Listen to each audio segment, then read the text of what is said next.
आत्महत्या करणाऱ्या सूरज शिलवंतच्या कुटुंबाला मनसेचा आधाराचा हात। गोंदवले खुर्दच्या सूरजने सावकारकीच्या जाचाला कंटाळून घेतला होता गळफास। पाहुयात सविस्तर बातमी।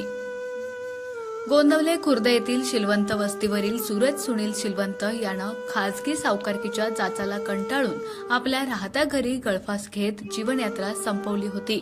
या प्रकरणी गोंदवले खुर्द येथील एकावर तर गोंदवले बुद्रुक येथील 4 जणांवर दहिवडी पोलीस ठाण्यात गुन्हा दाखल करण्यात आला होता। यापैकी सर्वजण आरोपी फरार असून पोलीस प्रशासन त्यांचा शोध घेत आहे।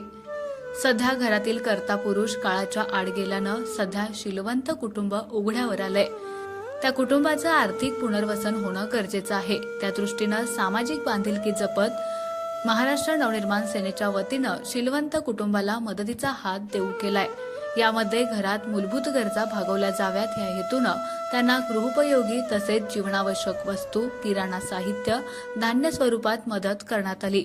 यावेळी मनसेचे सातारा जिल्हाध्यक्ष धैर्यशील पाटील, विद्यार्थी सेनेचे जिल्हाध्यक्ष सागर कट्टे, नानासो कट्टे, लखन पाटोळे, निलेश सोनवणे, रोहित जाधव, शुभम रणपिसे, रोहित रणपिसे, धनराज जाधव, स्वप्नील पारसे, वैभव रणपिसे, गणेश अवघडे, सुमित जाधव, गणेश अवघडे, अनिकेत बनसोडे, पंकज चव्हाण, गणेश चव्हाण, साहिल रणपिसे, प्रीतम माने, वैभव रणपिसे, शेखर माने, चैतन्य माने यांच्यासह मनसैनिक उपस्थित होते।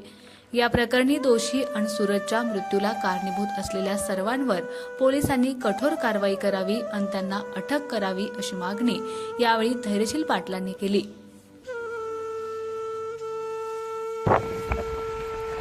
आज आम्ही गोंदवले खुर्द येथे आलो असता आम्हाला एक माहिती होती की महत्वाचा जो कर्तृत्व आणि काम करणारा जो व्यक्ती होता सूरज म्हणून त्यांनी गळफास घेतलेला होता आणि त्या अनुषंगाने त्याच्या मागची कारणं की सावकारकीला कंटाळून गळफास घेतला असं आमच्या कानावर आलेलं होतं। त्या पद्धतीनं आम्ही आज त्या कुटुंबाला भेट दिली, काही त्यांना आवश्यक वस्तू दिल्या, आर्थिक मदतही केलेली आहे आणि ही मदत नव्हे हे आमचं कर्तव्य आहे। आणि ह्याच्यामध्ये आम्ही आज आपल्या माध्यमातून एक महत्त्वाचं सांगतोय की ह्या सूरज शिलवंत या व्यक्तीवर जो आत्महत्या करण्याची वेळ आली त्याला जी कारणीभूत लोक असतील, जेवढी म्हणजे त्याच्यामध्ये जेवढी लोक असतील त्यांच्यावर पोलिसांनी कारवाई करावी ही आमची विनंती आहे।